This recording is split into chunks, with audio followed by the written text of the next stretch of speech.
New York संयुक्त राष्ट्र महासभा और एजेंडा सिर्फ एक, फिलिस्तीन को स्वतंत्र राष्ट्र के रूप में मान्यता। 22 सितंबर को होने वाली इस बड़ी बैठक से ठीक पहले यूरोप से आई एक खबर ने पूरे समीकरण बदल दिए हैं। पुर्तगाल ने आधिकारिक तौर पर घोषणा कर दी है वो फिलिस्तीन को स्वतंत्र राष्ट्र के रूप में मान्यता देगा। ये फैसला न सिर्फ इजराइल के लिए बड़ा झटका है बल्कि उन पश्चिमी देशों पर भी दबाव बढ़ा रहा है जो अब तक चुप थे।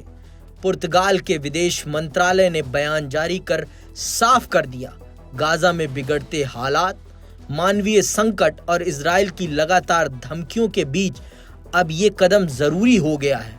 लिस्बन ने कहा 21 सितंबर को यानी बैठक से एक दिन पहले फिलिस्तीन को आधिकारिक तौर पर मान्यता दी जाएगी। यानी संयुक्त राष्ट्र महासभा शुरू होने से पहले ही माहौल फिलिस्तीन के पक्ष में बन चुका है। अब सवाल, पुर्तगाल के बाद कौन? एंडोरा, ऑस्ट्रेलिया, बेल्जियम, लग्जमबर्ग, माल्टा और सैन मरीनो जैसे देश भी तैयारी में हैं।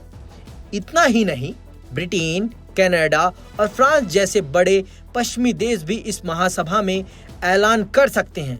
ध्यान देने वाली बात यह है कि संयुक्त राष्ट्र के 193 सदस्य देशों में से करीब 3/4 देश पहले ही फिलिस्तीन को मान्यता दे चुके हैं। यानी आंकड़ों के हिसाब से फिलिस्तीन का वैश्विक समर्थन लगातार बढ़ रहा है।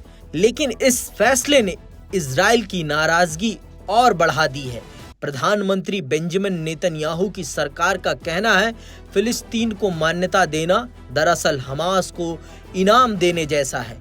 याद कीजिए 7 अक्टूबर 2023 जब हमास ने हमला कर गाजा युद्ध की शुरुआत की थी। इजराइल का तर्क है कि इस मान्यता से न सिर्फ आतंकवाद को बढ़ावा मिलेगा बल्कि शांति प्रक्रिया भी कमजोर होगी। 22 सितंबर से न्यूयॉर्क में शुरू हो रही संयुक्त राष्ट्र महासभा का एजेंडा साफ है, 2 राष्ट्र समाधान। यानी इजराइल और फिलिस्तीन दोनों को अलग अलग स्वतंत्र राष्ट्र के रूप में अस्तित्व।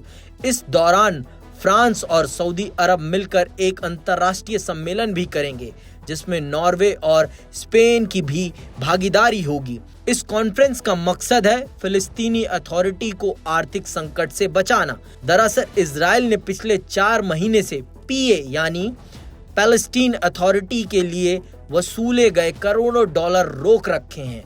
ये वो टैक्स और कस्टम ड्यूटी हैं जो इजराइल फिलिस्तीन की ओर से वसूलता है, लेकिन रकम रोक देने से पीए की वित्तीय स्थिति चरमरा गई है। नतीजा, सरकारी कर्मचारियों की तनख्वाह रुकी हुई है, हेल्थ सेक्टर ठप है और लोगों के लिए बेसिक जरूरतें भी मुश्किल हो गई हैं। ऐसे में अंतर्राष्ट्रीय समुदाय सामने आकर मदद करना चाहता है। तो तस्वीर साफ है, पुर्तगाल का फैसला सिर्फ एक शुरुआत है। आने वाले दिनों में और देश जुड़ सकते हैं, लेकिन बड़ा सवाल यही है, क्या ये मान्यता शांति का रास्ता खोलेगी या फिर जैसा इजराइल का दावा है ये कदम हमास और चरमपंथी ताकतों को और मजबूत करेगा।